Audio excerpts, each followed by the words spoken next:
Hallelujah hallelujah. अनुवाद 7:6-11 वचन. अनुवाद 7:6. कारण तू आपला देव परमेश्वर याची पवित्र प्रजा आहे. तू त्याची खास प्रजा व्हावीस. म्हणून साऱ्या पृथ्वीवर राजधानी तुझा देव परमेश्वर याने तुला निवडून घेतले आहे. वचन 7. परमेश्वराने तुमच्यावर प्रेम करून तुम्हाला निवडले आहे. याचे कारण तुम्ही संख्येने इतर राष्ट्रांपेक्षा पुष्कळ होता म्हणून नव्हे, उलट तुम्ही सर्व राष्ट्रांमध्ये संख्येने कमी होता. वचन 8. पण परमेश्वराने तुम्हाला मराठाच्या हाताने दास्य गृहातून इस्रायल देशाचा राज्यभार याच्या हातातून सोडून बाहेर काढले. याचे कारण हेच, तुमच्यावर त्याचे प्रेम आहे आणि तुमच्या पूर्वजांना त्याचे शपथपूर्वक वचन दिले होते ते पूर्ण करण्याची त्याची इच्छा आहे. तेव्हा लक्षात घे की तुझा देव परमेश्वर आज सदैव आहे. तो विश्वासाचा जीवन आहे.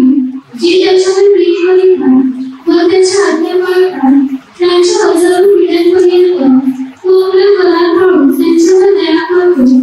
वचन 9. जे त्याचा द्वेष करीतात त्यांच्या डोळ्यादेखील तो त्याची कार्यकर्ते करून त्यांचा नाश करीतो. जो त्याचा द्वेष करतो त्याच्या बाबतीत विरोधात आला त्यांच्या डोळ्यादेखील तो त्याचे कार्यकर्ते करतो. वचन 11. म्हणूनची आज्ञा आणि जी विधी व नियम मी आज तुला सांगत आहे ती काळजीपूर्वक पाळ. Hallelujah hallelujah hallelujah. वचन काय सांगते पहा. परमेश्वर पिता म्हणतो, तू माझी खास प्रजा आहेस. म्हणून इतर सर्व राष्ट्राहून मी तुला निवडून घेतलेले आहे.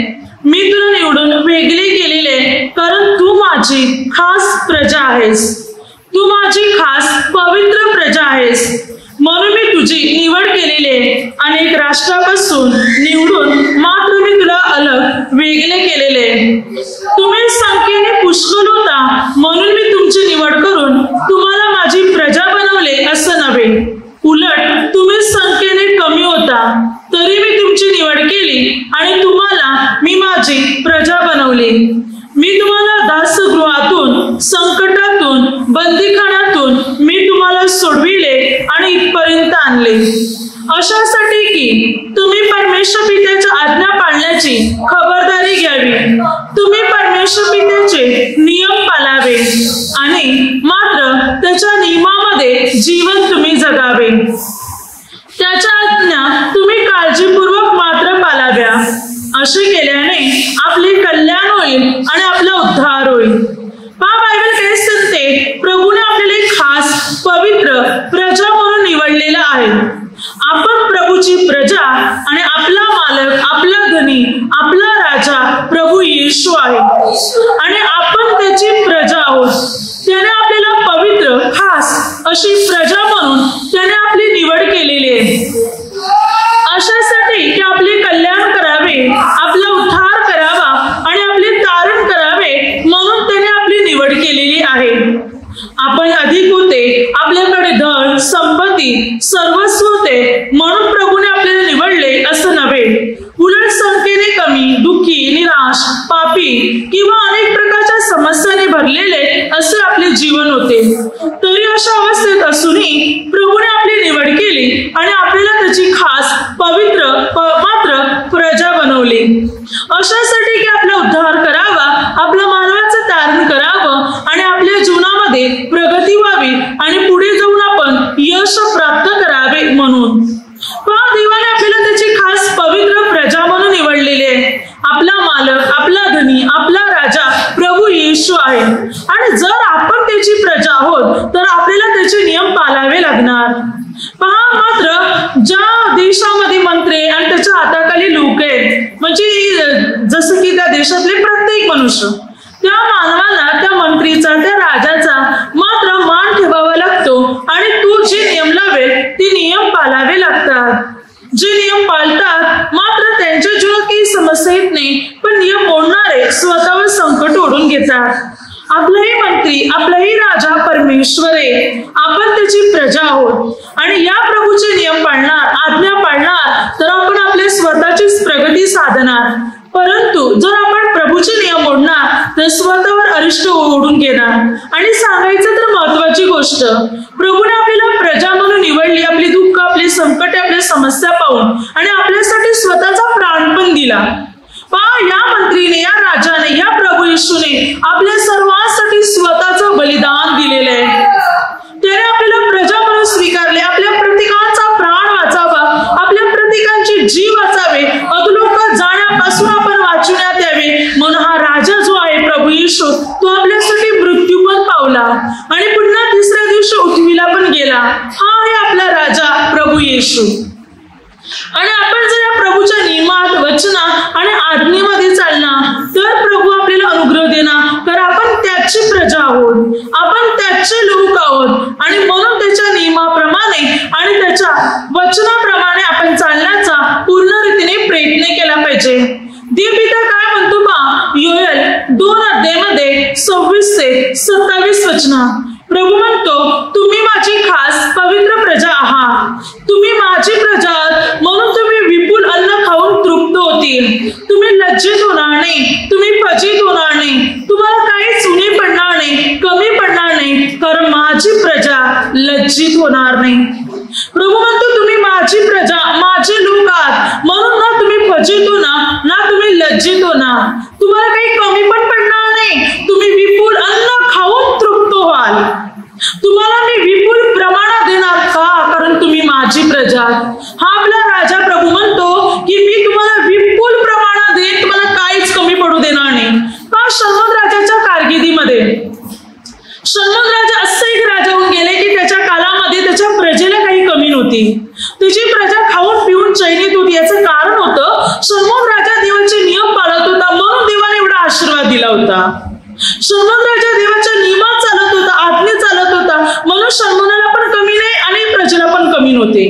1 राजा 4 अध्यायामध्ये 20 ते 28 वचनापर्यंत बायबल सांगते, शल्मोन राजाची जी प्रजा होती, म्हणजे यहुदी लोक जे होते आणि इस्रायल लोक, हे समुद्राच्या वाळू इतके असंख्य लोक होते, पण तरी खाऊन पिऊन चैनीत होते. त्यांना काही कमी नव्हतं. प्रजेला कोणी गरीब नव्हतं, कोणाकडे कोणत्या वस्तूची कमतरता नव्हती, खाऊन पिऊन चैनीत होते. शल्मोन राजाची जी प्रजा होती, वाळूच्या कणा इतकी अगणित होते, समुद्राच्या वाळूच्या कणा इतके लोक होते इस्रायल आणि यहुदी लोक, तरी खाऊन पिऊन सुखी होते. एवढी लोकसंख्या वाढलेली होती, तरी कोणाला खायला प्यायला कमी नव्हती.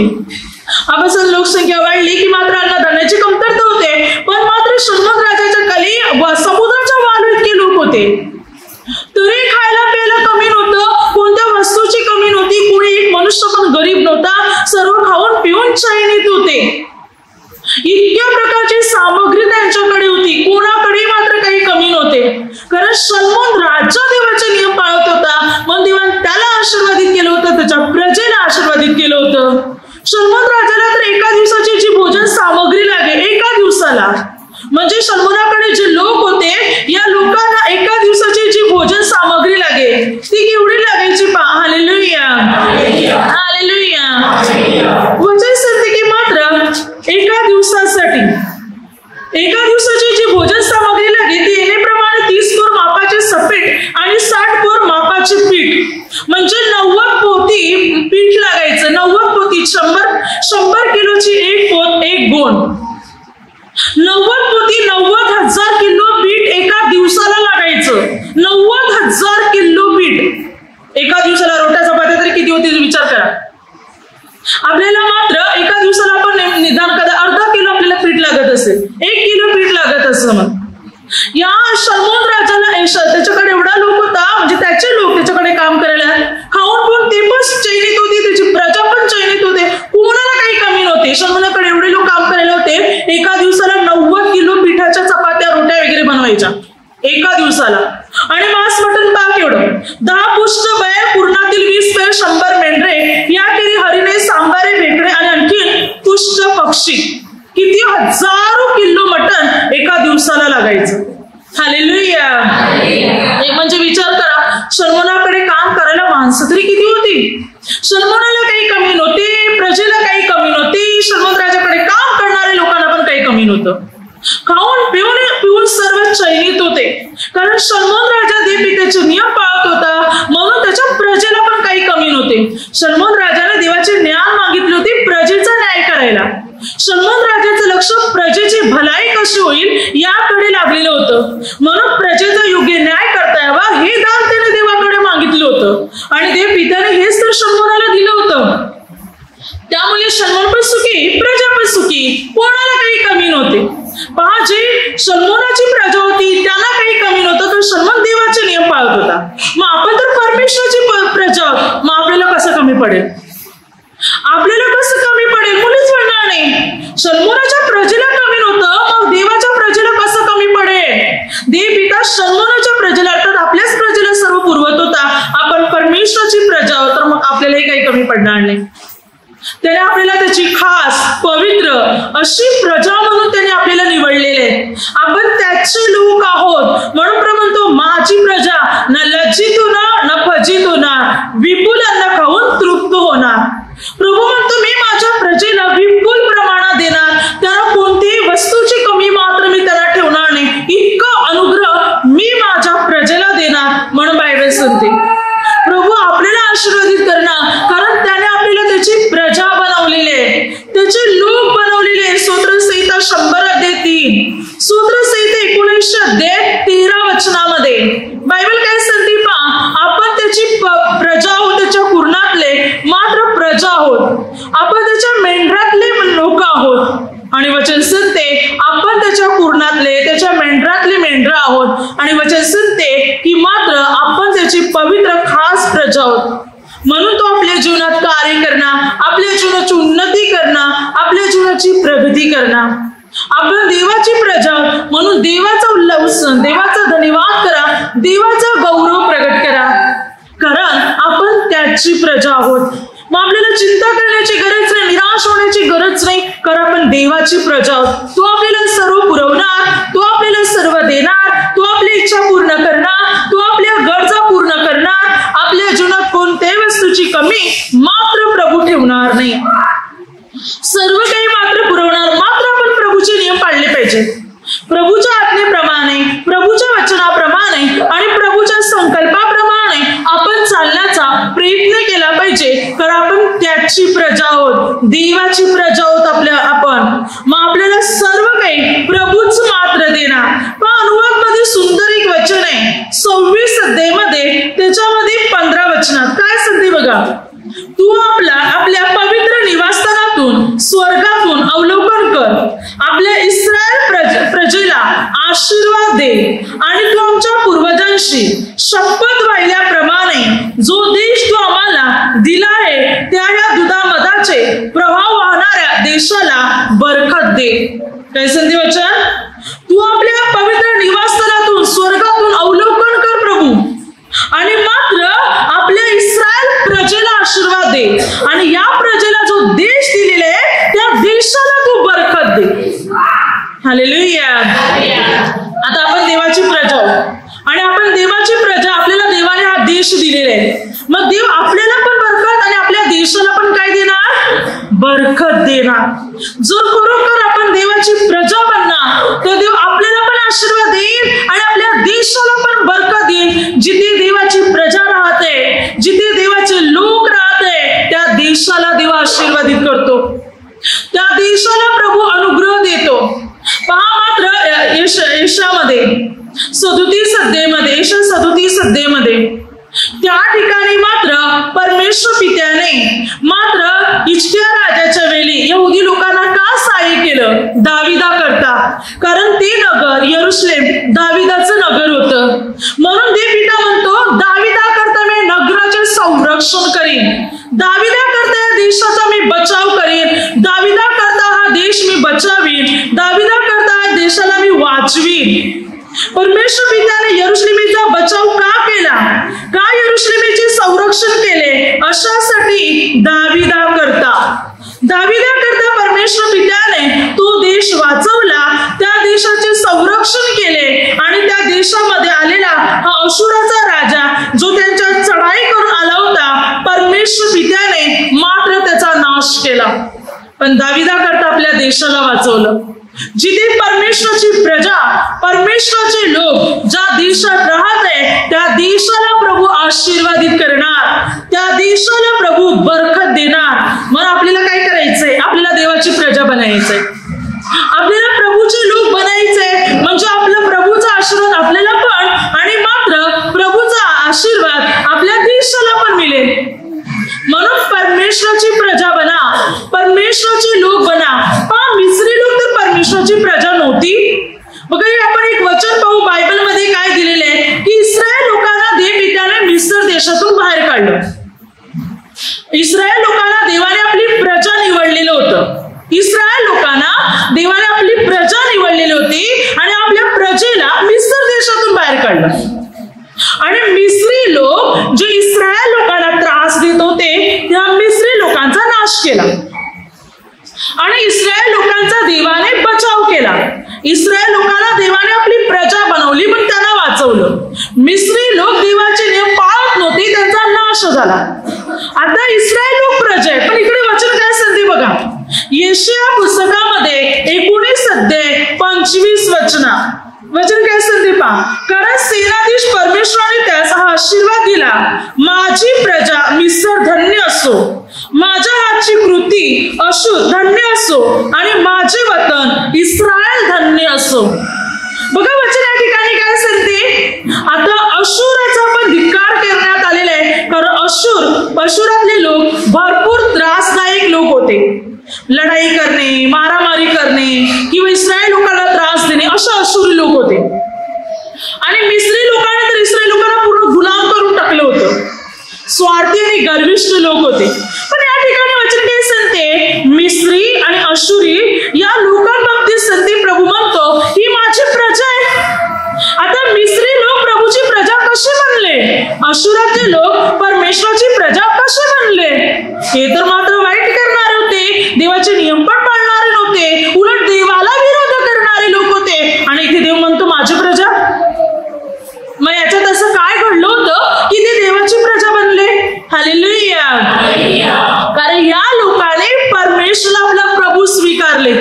जेव्हा त्याने प्रभूचा स्वीकार केला तेव्हा ते प्रभूची प्रजा बनले गेले, देवपित्याचे ते प्रजा बनले गेले. जे लोक वाईट होते ते बदलले, जे मूर्तीपूजक होते ते बदलले गेले, जे धर्माने जीवन जगत होते ते बदलले गेले, ते परमेश्वराकडे वळाले. म्हणून प्रभूने त्यांचा धिक्कार केला नाही, प्रभूने त्यांना नाकारलं नाही, प्रभूने त्यांना स्वीकारून आपली प्रजा बनवलं. आणि प्रभू म्हणतो धन्य माझी प्रजा, त्यांना धन्य पण म्हणून टाकलं. पहा, प्रभू म्हणतो मी तुम्हाला माझी प्रजा स्वीकारण्यासाठी तयार आहे. तुम्ही माझ्याकडे वळाव्यास तयार आहात, माझे नियम पाळाव्यास तयार आहात तर तुम्ही माझी प्रजा, आणि तुम्ही माझी प्रजा आहात तर तुम्हाला सर्व पुरवणं देणं हे माझं कर्तव्य आहे आणि मी ते योग्यरित्या पार पाडेन. तुमची सर्व मी बंधने तोडीन, सर्व समस्या मी दूर करीन, संकटे दूर करीन जर तुम्ही माझी प्रजा बनतील तर. आपल्याला प्रभूची प्रजा बनायचं आणि बनणार तर आपलेच फायदे, आपलंच तारण आहे, आपलाच उद्धार आहे जर आपण प्रभूची प्रजा बनले तर. म्हणून प्रभू तुम्ही तुम्हाला माझी पवित्र खास आणि प्रजा म्हणून मी तुमचा स्वीकार करत आहे, तुम्हाला माझे लोक म्हणून मी स्वीकारत आहे म्हणून प्रभू म्हणतो. पण अनुवाद मध्ये 14 मध्ये 2 वचना, कारण तुम्ही आपला देव परमेश्वर याची पवित्र प्रजा आहात आणि परमेश्वराने भूतलावरून सर्व राष्ट्रातून आपली खास प्रजा म्हणून तुम्हाला निवडून घेतले आहे. आपण प्रभूची खास प्रजा आहोत म्हणून इतर राष्ट्रापासून प्रभूने आपल्याला निवडून घेतलेले, आपली निवड केलेली आहे. तर आपण त्याच्यासाठी खास आहोत. काय आपल्यासाठी प्रभू खास आहे का? आपल्याला प्रभूने पवित्र लेखले, काय आपण प्रभूला पवित्र लेखलेलं आहे का? त्याने आपल्याला निवडले, त्याची प्रजा बनवलेली आहे. मग आपल्याला तो निराश करणार नाही, तो आपल्याला दुःखी करणार नाही, मात्र आपलं लक्ष त्याच्याकडे पाहिजे. आपल्या प्रभूकडे आपलं पूर्ण लक्ष पाहिजे आणि आपल्या प्रभूकडे आपले लक्ष असेल तर तो आपला उद्धार करील. लेवी 26 अध्यायामध्ये वचन काय सांगते पहा. लेवी 26 अध्याय त्याच्यामध्ये 12 वचना, आपण प्रभूची प्रजा आहोत म्हणून तो आपल्या प्रजेचे तारण करणार. काय सांगते पहा, मी तुमच्यामध्ये वावरेन, मी तुमचा देव होईल व तुम्ही माझी प्रजा व्हाल. प्रभू म्हणतो, काय म्हणतो, मी तुमच्यामध्ये वावरेन. वावरेन म्हणजे तुमच्या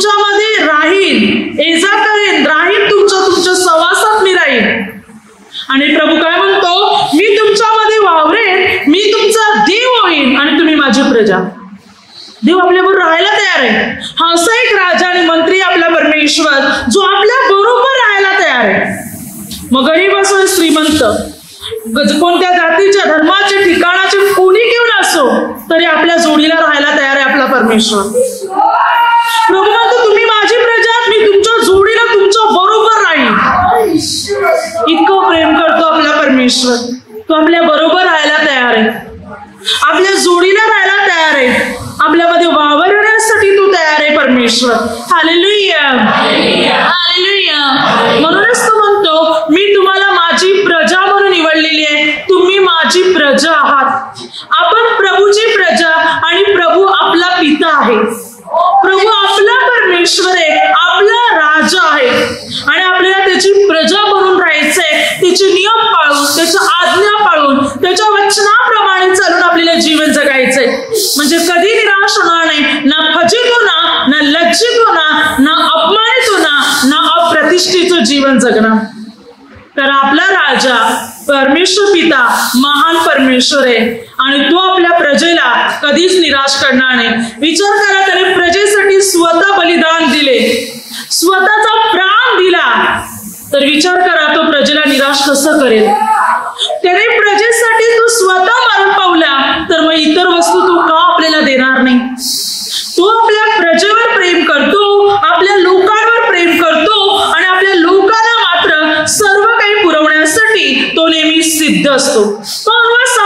25-29 ज्या वेळेला इस्रायल लोकांनी सोन्याचे एक वासरू बनवले होते, ज्या वेळेला मोशे पर्वतावर होता, परमेश्वर पित्याशी भाषण करत होता, अशा वेळी इस्रायल लोकांनी एक मूर्ती म्हणजे एक सोन्याचे वासरू बनवले होते आणि त्याची ते पूजा करत होते. तेव्हा देव पित्याने मोशेला म्हटलं खाली जा, या लोकांनी काय केलं पहा. तेव्हा मोशेने खाली येऊन पाहिलं तर लोकांनी मात्र ती मूर्ती बनवली, नाच तमाशा करत आहे, वाईट गोष्टी करत आहे. त्याला राग आला आणि राग आला, त्याने त्या 2 दगडी पाट्या त्याच्या हातात होत्या त्या पण तोडून फोडून टाकल्या. त्याचा क्रोध भरपूर भडकलेला होता. मोशेला पण राग आला होता, देव पित्याला पण राग आला होता. कारण देव पिता म्हणतो तुम्हाला मी माझी प्रजा पण निवडले, एवढे चमत्कार मी तुमच्यासाठी केले, तरी तुम्ही मला सोडून त्या वासराच्या मागे लागलेले आहात. देवाला ही गोष्ट फार वाईट वाटली होती. म्हणून देव पित्याने निर्णय घेतला होता या इस्रायल लोकांचा पूर्ण नाश करण्याचा आणि फक्त ना फक्त मोशे पासूनच एक नवी उत्पत्ती तयार करण्याचा निर्णय घेतला होता. की मोशेला देव पित्याने म्हटलं मी तुला जिवंत ठेवीन, तुझ्यापासून मी मात्र संतती तयार करीन, वंश तयार करीन, मी या सर्वांना माझ्या दृष्टी आड करीन. त्या मोशेमध्ये पडला आणि मोशे काय म्हणतो तिकडे, तेव्हा मी मध्ये पडलो, देवाकडे विनंती केली की प्रभू ही तुझी प्रजा आहे, तुझी खास प्रजा आहे, तू मात्र इतर राष्ट्रापासून या प्रजेला वेगळं केलेले आहे आणि एवढे चमत्कार करून मिस्र देशातून तू इथे आणलेले आहे आणि जर तू त्यांचा नाश केला की इतर राष्ट्रे काय म्हणतील. मोशेने विनंती केली प्रभू तुझी प्रजा आहे, तू या लोकांना आपली पवित्र प्रजा म्हणून निवडलेली आहे, तर तू यांना माफ कर. तेव्हा देव पित्याने मोशेची विनवणी ऐकली आणि आपल्या प्रजेला त्यांच्या चुकांची पण क्षमा केली. जे मरणदंडास पात्र होते संपूर्ण इस्रायल लोक, तरी देवाने त्यांना माफ केलं, तरी देवाने त्यांना क्षमा केली. कारण आपली प्रजा आहे, मरणदंडास पात्र असूनही देवाने त्यांना क्षमा केली मोशेच्या विनंतीच्या द्वारे आणि त्यामुळे इस्रायल लोकांचे प्राण वाचले गेले. पहा, देव आपल्या प्रजेला क्षमा करतो जेव्हा हे लोक परमेश्वराकडे वळतात.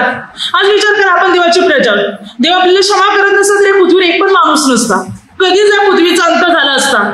तर प्रत्येक मनुष्य पाप करतो, संपूर्ण एक जो पाप करत नाही, चुका करत नाही आणि मात्र जगात जन्म घेणारा प्रत्येक मनुष्य हव्या तितक्या चुका करतो, तो रोज पाप करत जातो. देवाला तर पापाचा तिरस्कार आहे. देव जर क्षमा करत नसता ना तर जगात एक पण माणूस राहिला नसता. पण देव पिता इतका दयाळू, इतकं प्रेमळ आहे की तो लोकांच्या चुकांची, पापांची त्यांना क्षमा करतो. कारण तो आपल्या प्रजेवर प्रेम करतो, तो आपल्या लोकांवर प्रेम करतो. त्यांचा घात आणि त्यांचा नाश करत नाही, पण त्यांची कान उघाडणी मात्र करतो. त्यांना सुधरवण्यासाठी त्यांना फटके मात्र देतो की त्याने सुधरावे, परमेश्वराकडे वळावे. तो आपल्या प्रजेवर प्रेम करतो. हालेलुया. दाविदाच्या बाबतीत पहा, देवाचं आपल्या प्रजेवर एवढं प्रेम होतं आणि आहे आणि राहणार की आपल्या प्रजेला सांभाळण्यासाठी देवपित्याने दाविदाची निवड केली. 2 शमूएल 7:8, 1 इतिहास 17:7 आणि सूत्रसंहिता 78 अध्याय 71 वचनात. दावीद मेंढरांच्या मागे होता, मेंढपाळ होता, मेंढरी चालत होता. देवपित्याने दाविदाला बोलवले आणि आपल्या प्रजेचा मात्र त्याला मेंढपाल बनवले. आपल्या प्रजेला सांभाळण्यासाठी, योग्य मार्गदर्शन करण्यासाठी देवपित्याने दाविदाला बोलवले आणि आपल्या प्रजेचा मेंढपाल बनवले. देवाचं आपल्या प्रजेवर एवढं प्रेम होतं की आपली प्रजा भोगून जाऊ नये, बिघडून जाऊ नये, म्हणून आपल्या प्रजेला योग्य वलन शिक्षण मिळावं म्हणून देवपित्याने दाविदाची निवड केली आणि दाविदाला आपला पवित्र आत्मा दिला. 1 शमूएल 16:13 आणि दाविदात देवाचा आत्मा संचारला आणि दावीद मात्र परमेश्वर पित्याच्या प्रजेचा सांभाळ करू लागला. देवाला आपल्या प्रजेची काळजी म्हणून तो आपल्या प्रजेकडे लक्ष पण देतो, दुर्लक्ष करत नाही. आपण देवाची प्रजा बनून चालणार तर देवाचं लक्ष सतत आपल्यावर असणार. प्रभू आपला त्याग करणार नाही, आपल्याला सोडणार नाही, तर उलट आपल्याला सुरक्षित ठेवेल, आपला बचाव करेल आणि येणाऱ्या सर्व संकटापासून प्रभू आपल्याला वाचेल, कारण आपण प्रभूची प्रजा आहोत. म्हणून अनुवाद 27 अध्याय 9-10. मग मोशे आणि लेवीय याजकांनी सर्व इस्रायल लोकांना म्हटले, हे इस्रायला शांतपणे ऐकून घे, तू आज आपला देव परमेश्वर याची प्रजा झाला आहेस, म्हणून आपला देव परमेश्वर याची वाणी आहे आणि आज मी तुला त्याच्या ज्या आज्ञाविधी सांगत आहे त्याप्रमाणे वाग. काय सांगते बायबल? तू आपल्या देव परमेश्वराची खास प्रजा झाला आहेस, म्हणून त्याची वाणी आहे, त्याची आज्ञा पाळ, त्याचे नियम पाळ, त्याप्रमाणे वाग. तू देवाची प्रजा आहोत म्हणून देवाचे नियम आपण पाळले पाहिजे, देवाच्या आज्ञा आपण पाळल्या पाहिजे. अनुवाद 26 अध्याय 16-19 वचनात प्रभू म्हणतो, तुम्ही माझे नियम आज्ञाविधी पाळणार. तर प्रभू म्हणतो, आज मी जाहीर केलेले आहे की तुम्ही माझी खास पवित्र प्रजा आहात, म्हणून सर्व राष्ट्रापेक्षा प्रशंसा, नावलौकिक, गौरव आणि सन्मान मी तुम्हाला देईन. प्रभू काय म्हणतो, आज मी जाहीर केलेले आहे की तुम्ही माझी खास प्रजा आहे, म्हणून सर्व राष्ट्रापेक्षा मी तुम्हाला उंच करेन, गौरव देईन, सन्मान देईन, प्रशंसा देईन, नावलौकिक करीन तुमचं मी, कारण तुम्ही माझी प्रजा.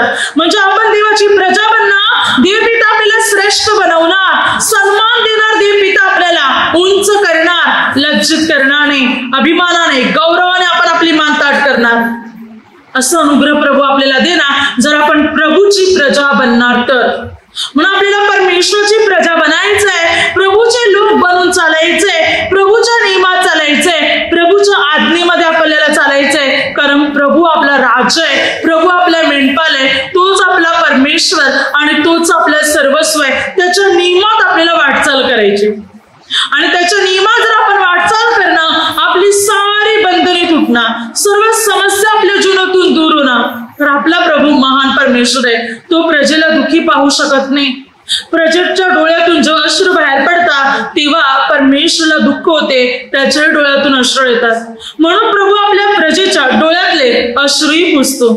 जर खरोखर आपण त्याची प्रजा बनणार, त्याचे नियम पाळणार, तर तो आपल्याला विपुल प्रमाणात अनुग्रह मात्र देणार, विपुल प्रमाणात प्रभू आपल्याला आशीर्वादित करणार, आपल्या जीवनात चमत्कार घडवणार, आपली सारी बंधने परमेश्वर पिता मात्र तोडून टाकणार. वचन कीर्तन सूत्रसंहिता 46 अध्याय 9. अब्रामाच्या देवाची प्रजा एकत्र झाली आहे, पृथ्वीवरल्या ढाली परमेश्वराच्या आहे. आता काय करायचंय, आपल्या सर्व प्रजेला परमेश्वराकडे वळायचं, एकत्र यायचं आपल्याला. अब्रामाच्या देवाची प्रजा एकत्र झाली आहे, पृथ्वीवरल्या सर्व ढाली परमेश्वराच्या आहेत. आता ना लढाई, ना युद्ध, ना भांडण तंटा. जर प्रजा एकत्र आली, सर्व लोक एकत्र आले, तर ना लढाई, ना युद्ध, ना भांडण तंटा, ना वादविवाद काही सुद्धा नसणार, कारण पृथ्वीवरल्या ढाली परमेश्वराच्या. हे सर्व युद्ध मिटले जाणार, सर्वांमध्ये ऐक्य निर्माण झाल्यामुळे शांती आणि प्रेम असणार प्रत्येकामध्ये. मग आता आपल्या सर्वांना परमेश्वराकडे एकत्र यायचंय, साऱ्या जगातल्या लोकांना, कारण सर्व जगातला राजा परमेश्वर आहे. आणि आता लढाई, युद्ध, भांडण तंट आपल्यात नसाव्या, तर आपण सर्व परमेश्वराकडे वळावे. तो आपला राजा आहे, आपण त्याची प्रजा. आता आपल्याला त्याच्याकडे एकत्र व्हायचंय, त्याच्याकडे आपल्याला वळायचंय. आणि असं जर झालं तर सर्वांची दुःख दूर होतील, सर्वांचे अश्रू पुसण्यात येतील, सर्व समस्या मिटतील, सर्व संकटे टळतील, आनंदी आनंद आणि शांती निर्माण होईल, शांतीचे वातावरण प्रस्थापित होईल. कारण आपल्याला एकाच देवाने घडवले, ज्याने स्वर्ग आणि पृथ्वी निर्माण केले, त्या परमेश्वर पित्याने आपल्या सर्वांना घडवलेले आहे. तोच आपला राजा, तोच आपला देव आणि तोच आपला परमेश्वर आहे. त्याच्या चरणी आता आपल्याला यायचंय, त्याच्याकडे आपल्याला वळायचंय, त्याच्या पुढे नतमस्तक आता आपल्याला व्हायचंय, जो मात्र आपला मालक, आपला देव, आपला राजा आहे, परमेश्वर पिता. हालेलुया. म्हणून या प्रभूच्या नियमात आणि वचनात चाला, प्रभूची प्रजा बना, प्रभूला आपला राजा बनवा, आपला मेंढपाल बनवा, आपला परमेश्वर बनवा आणि पूर्ण प्रभूच्या अधीन चालण्याचा प्रयत्न करा. हालेलुया. हालेलुया. आता माझ्या शब्दाद्वारे जे काही चुकलं असेल त्याबद्दल मला क्षमा असावी. हालेलुया. हालेलुया.